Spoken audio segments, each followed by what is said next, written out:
as much information as I could, because that's where you go. I came across Ian's brilliant website and was basically trying to get in touch with him for 4 months until I gave up. Because I thought he was in Canada for some reason. I thought you were in Newfoundland.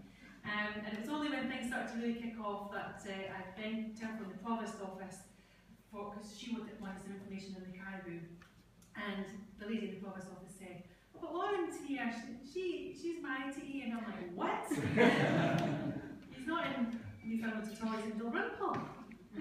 So I managed to get in touch with him after that, and I really fell in love with the story that he had to tell and persuaded him to contribute to Next of Kin in 2 talks, one of which is today, to talk more about his family, because he knows it in depth and he's got the personal touch that we couldn't put into the exhibition and we couldn't relay to you very easily without Ian. So I'm delighted that Ian's come along to do this today. But that's all I want to say, because I'm going to pass on to Dave, because he's going to do the proper formal hand-in, and I'm just going to sit down and enjoy it. Okay. Hi, I'm Dave. Yes, I was actually, coincidentally, discovered that Ian, your grandfather, your great-grandfather, my grandfather, trying to get about Dundonald was machine gun. Wow. Yeah. So, my grandfather was actually Australian, but he was training at John Clyde Shipbuilders in Toon in Glasgow when the war broke out.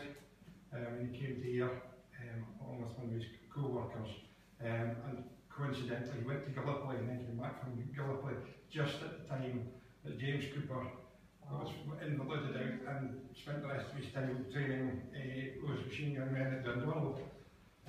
My grandfather then went on to fight with the Lawrence of Arabia, so he in the desert. But I know that a lot of the people who passed through Dundonald camp, a lot of them, you'll see in the exhibition the roll of honour from the Air Tramways Battalion. They all formed up one huge battalion called the Tramways Battalion, and it consisted of tramways workers from all over Scotland. And they all marched from the various depots down to Dundonald, where they then got their final training before being shipped off to the front.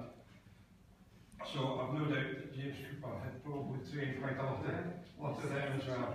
So, anyway, without further ado, I'll hand over to the expert here, who's done an awful lot of work.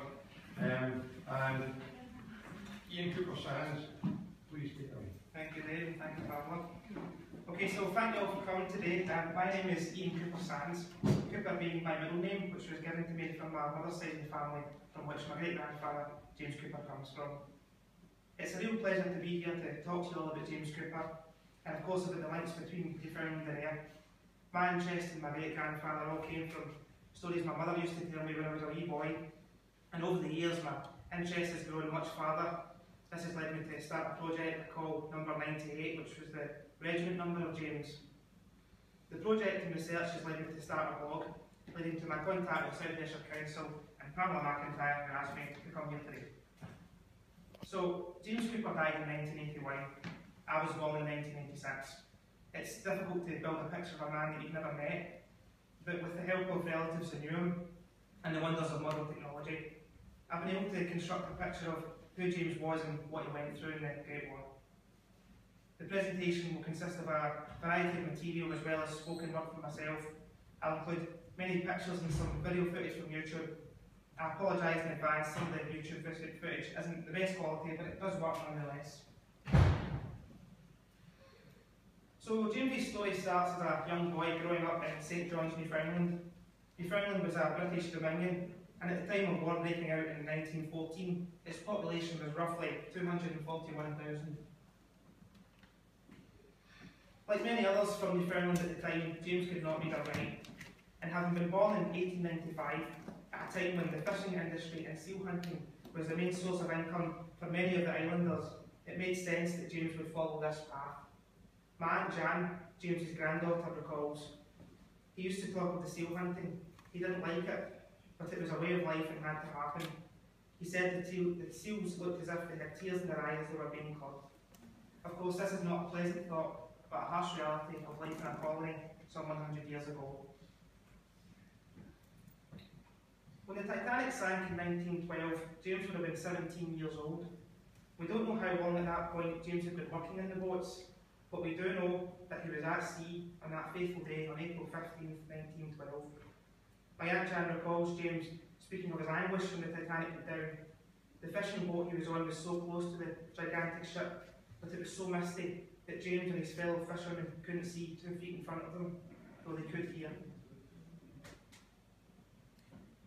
On the 28th of July 1914, war was declared, and the destiny of James and many other young men all over the world changed forever.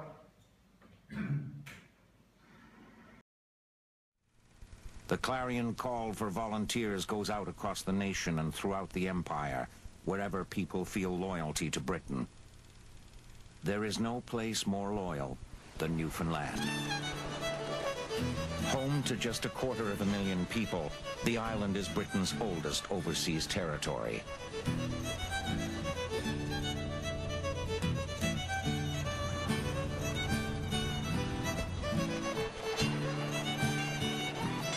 The self-governing colony is enjoying growing prosperity, and its elected leaders are eager to show that Newfoundland, like its rival Canada, can contribute to the defense of the empire.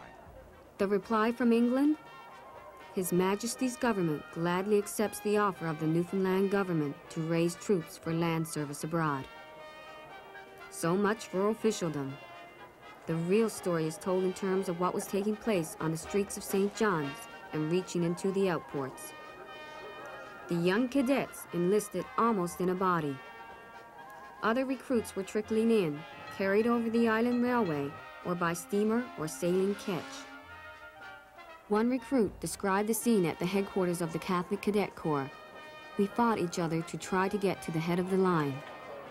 For many years after the war, it was a proud boast to have a low number, particularly to be one of the first 500.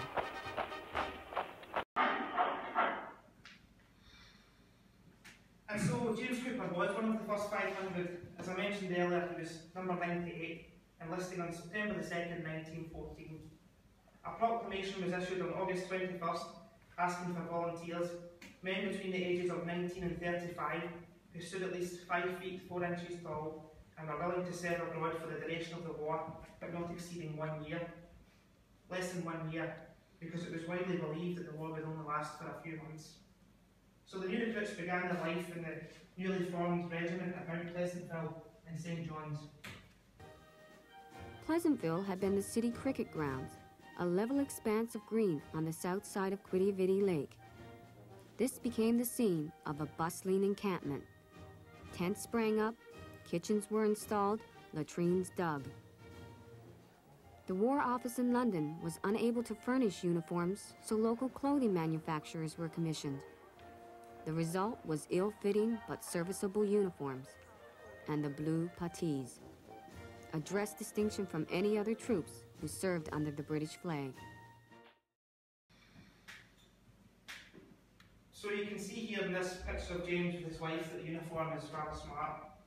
James's wife Margaret used to tell her granddaughter Jan how she was vulnerable to the smart appearance of James due to his uniform and swagger stick. The Newfoundlanders were very smartly turned out, a principle James continued throughout his life. No one knows what became of James's swagger stick, though many years later, while he was working at Ayr Dairy, his son John discovered the swagger stick he believed to belong to another blue puttee who had settled in Ayr and had once owned the dairy. The foot soldiers tend to come from the working class, but the whole community pitches in to help. There isn't enough khaki cloth to make puttees, so the boys get their leg bindings in navy blue, and their nickname, the Blue Puttees.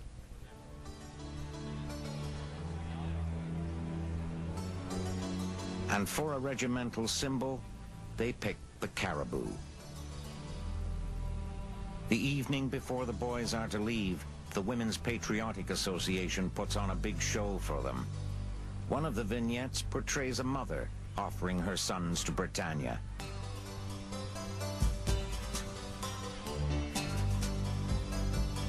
October 2nd, 1914, the biggest crowd in the history of Newfoundland watches the Empire's newest soldiers board the ship which will take them across the sea to Britain.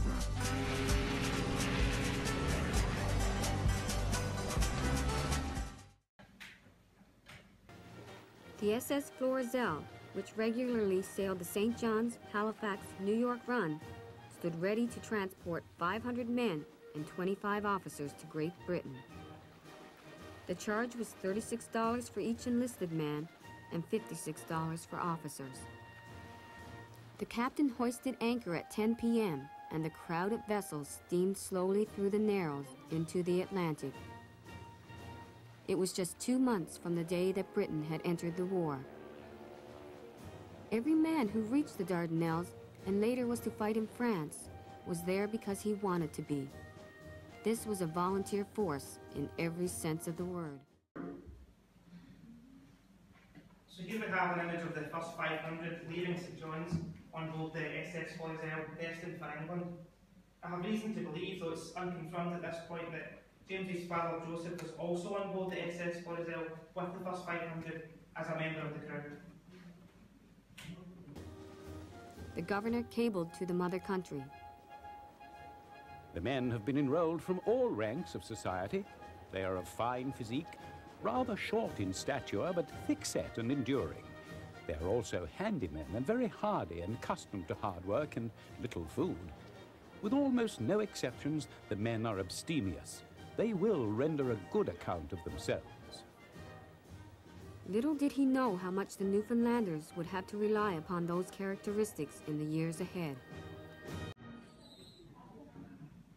Upon arriving in Britain, the Newfoundlanders were quite annoyed when many Scots and English confused them with the Canadian contingent, for they were Newfoundlanders and very proud of it.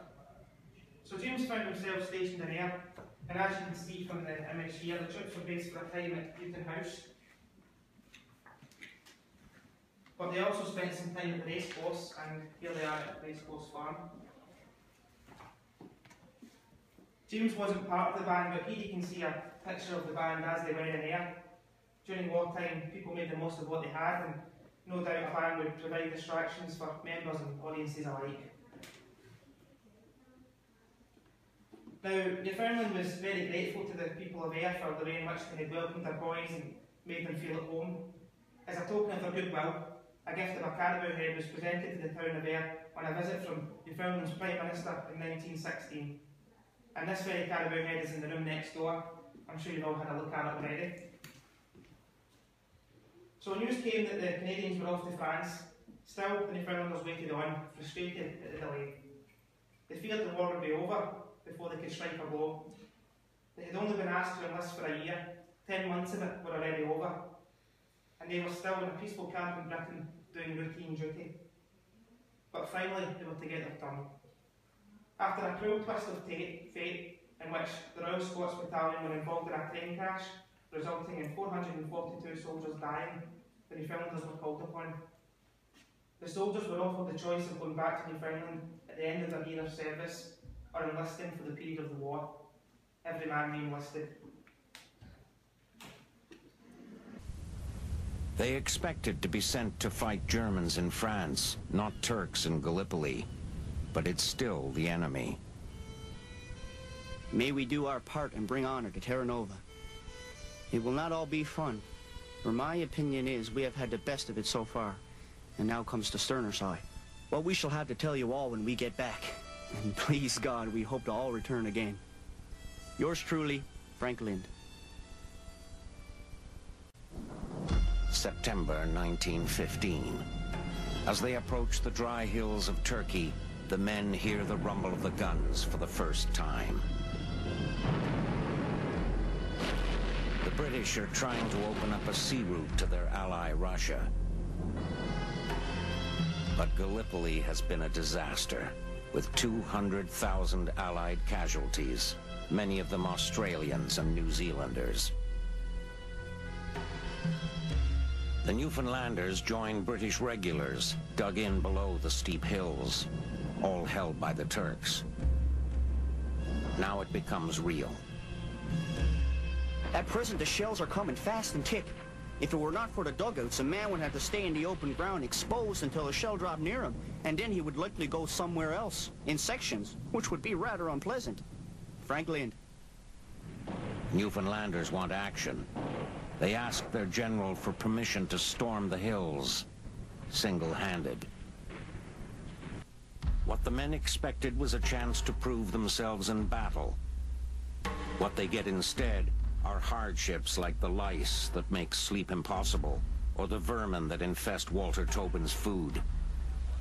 You had a spoonful of this jam, and before you got it, your mouth was filled with flies.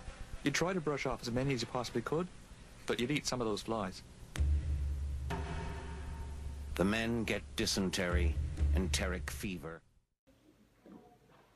Trenches and dugouts were flooded. Men were overwhelmed where they stood, or frozen as they strove to struggle along. Hundreds of Allied troops were drowned in the flooded trenches. Others died from exposure. James Cooper suffered dysentery and was hospitalised in England. However, it wouldn't be too long before he saw action again. Then came the Battle of the Somme. On the night of June 30th to July 1st, the regiment marched 8 miles from its billet to its allocated place in the trenches. The regiment reached its position about 2 AM in the morning of July 1st. Everyone knew that the mighty blow for which we had been preparing for months was about to be delivered. The Newfoundlanders were to have been used to push home the victory obtained by the first attacking parties. But in place of that, word was sent that they were to make the third attempt at breaking the enemy line. A heavy fire was concentrated in the German lines, and now came word for the Newfoundlanders to advance. Their colonel called the company commanders together and told them what was before them. There was no hesitation. Again, the German lines suddenly swarmed with men. They emerged once more from the dugouts in which they had remained sheltered. It seemed as though every concealed spot had a machine gun behind it, and every machine gun was firing at once and never men. Success was impossible. The terrific machine gun fire was soon followed by shell fire. The men continued to move forward at rapid pace, without flinching. They fell by the units, by the score, soon by the hundreds. A few reached the beginning of the enemy's entrenchments, only to die there. They had not even an opportunity to strike a blow at the foe. The whole thing was over so quickly that it seemed impossible that in a few minutes a gallant regiment should thus have been wiped out. 800 men struggle up over the top. They try to form up into their platoons. Haddo waves his walking stick at the German lines and they begin to go forward. Haddo returns to his post, as ordered. All the other units are dead or taking cover. The Germans have no other targets. A boy is hit and crumples to the ground, badly wounded. Walter Tobin stops to give him some water. Then he's hit, as if by a sledgehammer. 250 yards to cross to their own front lines, and 4 belts of British barbed wire. The men file through pathways cut in the wire. They are death traps. 66 are mown down in one pathway alone.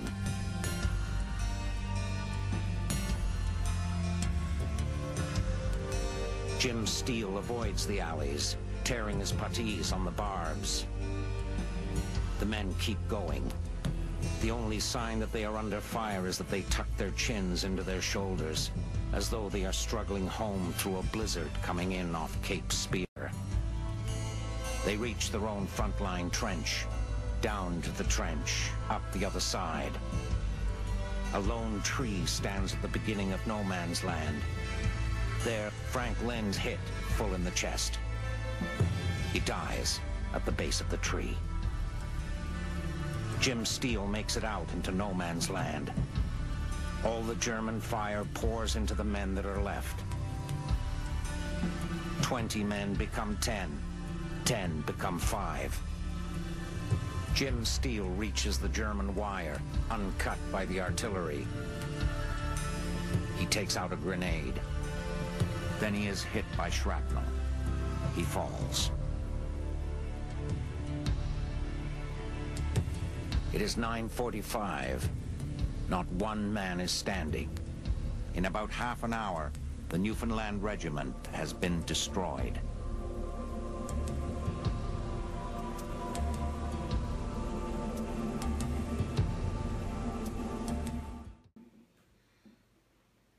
And it was the action of the Newfoundland Battalion and the other units of the British left which contributed largely to victory achieved by the British and French farther south, by pinning to the ground the best of the German artillery, both heavy and field.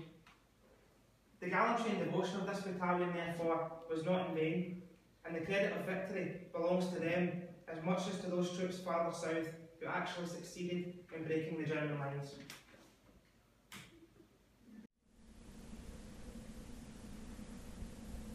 In one day, the British have suffered nearly 60,000 casualties. About 20,000 are dead, or soon will be. It is the worst day in the history of the British Army.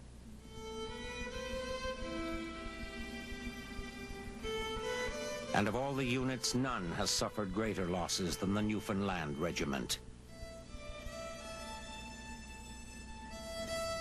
Of 801 Newfoundlanders who went over the top, 68 are left to answer roll call. And so James Cooper was one of the 68 who survived and was able to answer roll call. My Aunt Jan remembers her grandfather James speaking of his sadness at the lives that were lost in those few minutes and seconds at the Somme. She recalls, he had a mustard gas scar running from the top of his breastbone to the bottom. The gunshot wound in his leg was an obvious bullet hole mark from one side to the other. He always said he was lucky that he did not lose his leg. Of course, the effects of war and all the suffering encountered with the soldiers never left them, and Jan remembers her grandmother telling her of James's horrific dreams, night sweats and moments of withdrawing into himself. As a result of James's wounds at Beaumont Hamel, the remainder of his service until after the war was over consisted of Lewis machine gun instruction. James was honourably discharged on December the 7th, 1918.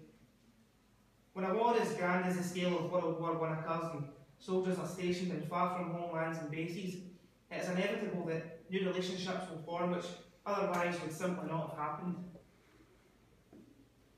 And this was the case for James Cooper and Margaret Dunlop, who met when James was stationed in Ayr along with his regiment. James and Margaret fell in love and married, as did an unknown many number of Newfoundlanders marry Ayrshire girls. Of course, when James and Margaret were married, the war was ongoing. Thus Margaret, like many millions of other wives, had to stay at home, worrying for her husband's safety, praying for his return. However, even when the war was over, it was not so simple for James that he could return to Margaret, who had just given birth to their first child. Upon his return to Newfoundland, James would have to work his passage back to Scotland, and so he resumed working in the fishing boats, earning as much as he could to seek passage back to Scotland. I can't imagine how heartbreaking it would be for James to miss out on the birth of his first child, an early life. For Margaret, it would equally be an emotional time, without the support of her husband, the father of her child, in a time when money was severely scarce. From James's war records, there are letters from Margaret asking for money's owed. It is not known if Margaret ever received financial support from the Newfoundland government, though no doubt James would be sending earnings from his work in the boats. During this time, an opportunity of employment elsewhere would present itself. James had an uncle who lived in New York and had managed to get James a job as a caretaker in the Carnegie Library, so he sent for Margaret and Gladys. However, Margaret did not want to leave her home in Ayr, and so James worked his passage back to Scotland, where he would settle with his family, gaining employment with the gas board as a stoker. Later, James's father Joseph gained employment in the shipyards of Brooklyn. Unfortunately, tragedy struck when James's mother Bridget drowned in 1932. How sad for James that he would have found out, presumably by letter, and sometime after the fact, that his poor mother had died. Added to the fact that he could not attend her funeral or have the opportunity to say goodbye. When Bridget died, her son would have been a man of 37 years, with a granddaughter Gladys, then aged 14, and a grandson John, then aged 11, who she never had the chance to meet. Records suggest James's father Joseph also died in New York sometime later. 1 year after losing his mother, James and his wife were to encounter further tragedy when their 15-year-old daughter Gladys died after an outbreak of meningitis in the town. James gave up smoking in order to save up for a gravestone. He wouldn't smoke again until his wife passed some 50 years later. Every Sunday, James, Margaret and John would visit the cemetery with fresh flowers for Gladys's grave. The gravestone now also names James and Margaret, who were subsequently buried beside their daughter after their deaths many years later. My mother Jacqueline remembers that Papa never been the same after her Nana died. She recalls, he used to slouch in his chair and would often stare into space. He lived for her. On the day of her funeral, James wore a smart hat with a feather. He removed it from his head and threw it into the grave after her coffin, an act that showed he felt life had finished. However, life had not finished for James, as his life was to reach full circle with a trip back to his native homeland shortly after Margaret died. He visited with his son John, a return over 50 years in the making. So I just want to wrap up with a couple of pictures. Here you can see James being presented with his gold watch upon retirement, and the bottom two pictures are of James and Margaret in later life. A couple of months ago, the town received a visit from Michael Pretty and his colleagues, who are part of a group called the Trail of the Caribou. This group is dedicated to visiting landmarks and sites relating to the Royal Newfoundland Regiment. This picture is of myself, my mother and Michael at James, Margaret and Gladys's grave. My mother and I were particularly touched by Michael presenting us with a small stone from Newfoundland, which we laid at James's graveside. Finally, here is an image of the graves and a dedication to the Newfoundlanders who died while stationed in air and whose bodies were returned to air.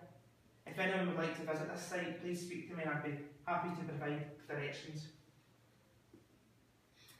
So I'd like to thank you all for coming and listening to the story of my great-grandfather. This was just a very small part of his story, and I expect to be working in the blog for many years to come. So please visit the site, which is listed here, and you'll see a bit more detail. So once again, thanks very much for listening.